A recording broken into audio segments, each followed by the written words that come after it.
CPI general secretary Shri Suravaram Sudhakar Reddy గారికి, CPM politburo సభ్యులు BV రాఘవుల్ గారికి ముందుగా మీ సమయాన్ని రాష్ట్ర ప్రయోజనాల కోసం ఇచ్చినందుకు, ఇక్కడికి వచ్చినందుకు ముందుగా మీ ఇద్దరికి ప్రత్యేక ధన్యవాదాలు తెలుపుకుంటున్నాను. అలాగే ఏపీ స్టేట్ సెక్రటరీ రామకృష్ణ గారికి, సిపిఎం తరపు నుంచి స్టేట్ సెక్రటరీ మధు గారికి, శ్రీనివాసరావు గారికి, వెంకటేశ్వరరావు గారికి, నరసింహరావు గారికి, నా సత్యనారాయణమూర్తి గారికి, జల్లి విల్సన్ గారికి మనస్ఫూర్తిగా మీకు ఆహ్వానం పలుకుతున్నాం. And thank you sir for being here. ఈ మీటింగ్ ఒక ముఖ్య ఉద్దేశం, ఒకసారి చెప్పబోయే ముందు పర్సనల్గా నాకున్న కమ్యూనిస్టు భావజాలం పట్ల కానీ, మన సోషలిస్ట్ వాల్యూస్ పట్ల కానీ నాకు అపారమైన గౌరవం ఉంది. మా నాన్నగారు కూడా ఉమ్మడి కమ్యూనిస్ట్ పార్టీలో చాలా బలంగా పనిచేసిన వ్యక్తి గోదావరి జిల్లాలో. ఆ ప్రభావం మా మీద చాలా బలంగా ఉంది. అలాగే గత దశాబ్దాల కాలంలో మేము ఎదుగుతున్నప్పుడు, స్టూడెంట్స్గా ఉన్నప్పటి నుంచి, లేదంటే మేము ప్రొఫెషన్స్లో ఉన్నప్పుడు రాఘవుల్ గారి పోరాట స్ఫూర్తి, మధు గారిని, ఆయన్ని ఓల్డ్ సిటీలో ఆయన చేసిన పోరాటం బాగా అర్థం చేసుకునే వాళ్ళం, చూసిన వాళ్ళం మేము. అలాగే రామకృష్ణ గారు అనేక ప్రజా సమస్యల మీద మీరందరూ కలిపి చేసిన పోరాటం, సురవరం సుధాకర్ రెడ్డి గారు జాతీయ స్థాయిలో వారు చేసిన ముందుకు తీసుకెళ్ళిన విధానం, ఇవన్నీ మమ్మల్ని చాలా ప్రభావితం చేసినాయి. ఎక్కడో మీ అందరి చేసిన పోరాట స్ఫూర్తి, మీరు ఏ మూలకెళ్ళి ఏ సమస్య ఉన్నా ఉమ్మడి కమ్యూనిస్ట్ పార్టీలు రెండు చాలా బలంగా కనిపిస్తాయి. కానీ అది మీ స్ఫూర్తిని తీసుకొనే మేము, ఎందుకంటే ఇది భారతదేశంలో సోషలిస్టిక్ వాల్యూస్ని వీటిని మనం పక్కన పెట్టలేక, ఈ క్యాపిటలిస్టిక్ అప్రోచ్ తోటి ఈ సోషలిస్టిక్ వాల్యూస్ ఒక్కోసారి దూరం అయిపోతున్నప్పుడు అది యువత ఎటువైపు వెళ్ళాలి అంత కన్ఫ్యూజ్డ్గా పెట్టేశారు. బయటికి మన ఇఫ్ గో ఇంటూ విలేజెస్ అని, మన పల్లెటూర్లకు వెళ్ళినా గ్రామాలకు వెళ్ళినా ఒక కన్ఫ్యూజ్డ్ విధానాలు ఉన్నాయి. సమస్య వచ్చినప్పుడు మీరు చేసిన పోరాటం మరి అభినందిస్తున్నారు, కానీ వాళ్ళు దాంట్లో మమేకం అవ్వడానికి పరిస్థితులు ఏంటో మరి వెళ్ళట్లేదు. దాంట్లో భాగంగానే మాకు ముఖ్యంగా రాష్ట్ర విభజన తర్వాత జరిగిన అంశాలు ఇవి మాలాంటి వాళ్ళందరికీ చాలా ఆవేదన కలిగించి పార్టీ పెట్టడం జరిగింది. అందరు నమస్కారం అండి. జనసేన పార్టీ తరఫున ఎంతో మంచి ఆలోచనతోటి ఈ కార్యక్రమాన్ని ముందు తీసుకెళ్దామనే ఆలోచన అధ్యక్షుల వారికి ఒక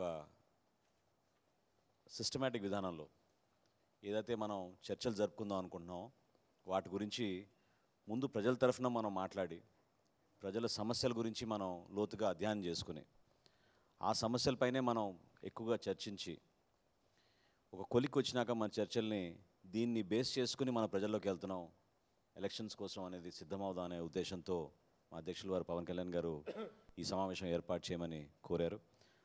దానికి అనుగుణంగా పెద్దలు సుధాకర్ రెడ్డి గారు రావడం, అదేవిధంగా రాఘవుల్ గారు రావడం, మధు గారు, రామకృష్ణ గారు, శ్రీనివాసరావు గారు, వెంకటేశ్వరరావు గారు, నరసింహరావు గారు, నాగేశ్వరరావు గారు ఇంకా రాలేదు, బట్ సత్యనారాయణమూర్తి గారు, విల్సన్ గారు, మర్చిపోలేదు మిమ్మల్ని ఈసారి.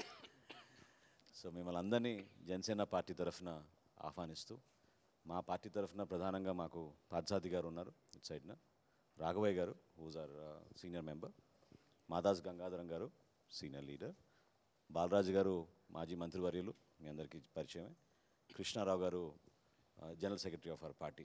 So we all welcome you for this wonderful occasion. చాలా సంతోషం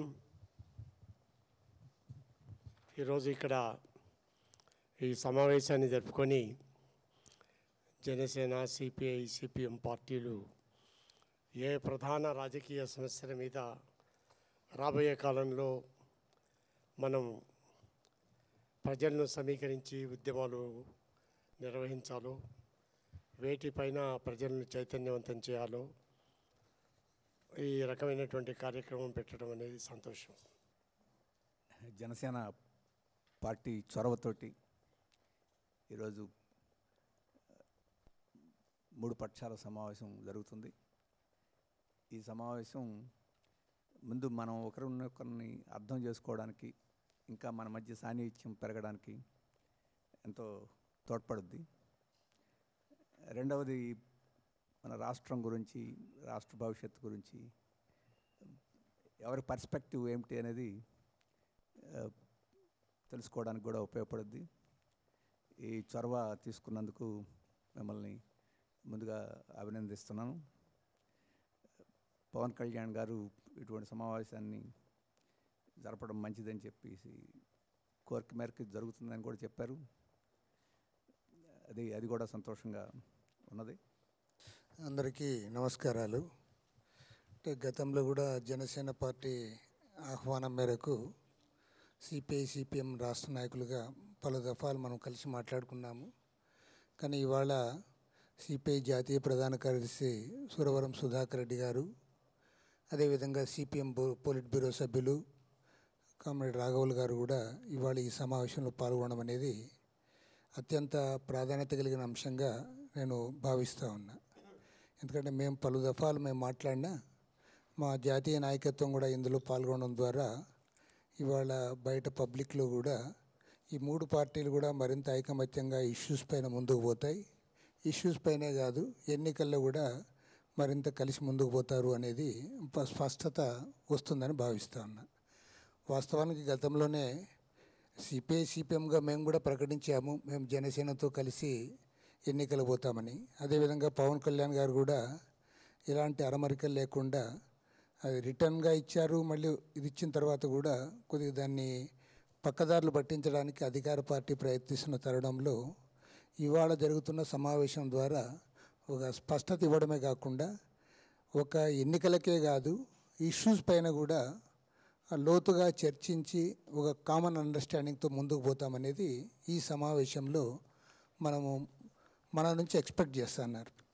బయట పబ్లిక్ ఏమంటే ఏదో ఎన్నికలు వచ్చినప్పుడు ఆయా రాజకీయ పార్టీలు కలవడము, కలిసి ఒకరికోరు ఎన్నికల సీటు సర్దుబాటు చేసుకొని ఓట్ల రీత్యా ముందుకు పోతారని కాకోకుండా ఒక విధానపరమైనటువంటి అంశాల వారీగా చర్చించుకొని ఒక సీరియస్ అజెండాతో ముందుకు పోతున్నారు అనేది ఈ సమావేశం ద్వారా వస్తుంది. జనసేన పార్టీ చొరవతో ఈరోజు ఒక ముఖ్యమైనటువంటి సందేశాన్ని రాష్ట్రంలో ప్రజానీకానికి ఇచ్చేదానికి ఈ సమావేశం మూడు పార్టీలతో జరిగేటువంటి సమావేశం ఉపయోగపడుతుందని చెప్పి నేను భావిస్తున్నా. మొదటి నుంచి జనసేన పార్టీ, సిపిఐ సిపిఎం స్పష్టంగా ఒక అంశాన్ని, ప్రజా సమస్యల విషయంలో స్పష్టంగా చాలా సందర్భాల్లో చెబుతూ వచ్చినటువంటి అంశం ఏంటంటే, అధికారంలో ఉన్నటువంటి తెలుగుదేశం పార్టీ కానీ, ప్రతిపక్షంలో ఉన్నటువంటి వైఎస్ఆర్ పార్టీ కానీ రాష్ట్రంలో ప్రజానీకం ఎదుర్కొంటున్నటువంటి సమస్యలు పరిష్కారం చేయడంలో ఘోరంగా వైఫల్యించింది. దీనికి మరొక ప్రత్యామ్నాయం కావాలి. దీనికి జనసేన చూపిస్తున్నటువంటి చొరవ, కమ్యూనిస్టులు జనసేన కలిసి రాష్ట్ర రాజకీయాల్లో ఒక నూతన రాజకీయ ప్రత్యామ్నాయం కోసం కృషి చేయాలని చెప్పేసేటువంటి అవగాహన కొంతకాలంగా మనం చేస్తున్నటువంటిది ఈ పత్రాల ద్వారా, ఈరోజు ఈ పత్రాల్లో పేర్కొన్నటువంటి అంశాల ద్వారా స్పష్టం చేయడానికి ఇది ఉపయోగపడుతున్న ఈ విషయాలని చెప్పి, ఉదాహరణకి ఉద్దానం ఎత్తుకోవచ్చు, లేకపోతే కొవ్వాడు ఎత్తుకోవచ్చు, లేదా బలవంతపు భూసేకరణ మీద జరుగుతున్నటువంటి ఎత్తుకోవచ్చు. చాలా విషయాలు మెన్షన్ చేశారు పవన్ కళ్యాణ్ గారు ఈ పత్రాల్లో. వాటిల్లో జిఎంఆర్ ఎస్ఈజెడ్ దగ్గర నుంచి భోగాపురం బలవంతపు భూసేకరణ దగ్గర నుంచి వీటన్నిటిని, రాజధాని దగ్గర నుంచి వీటన్నిటిని ఇందులో మెన్షన్ చేశారు.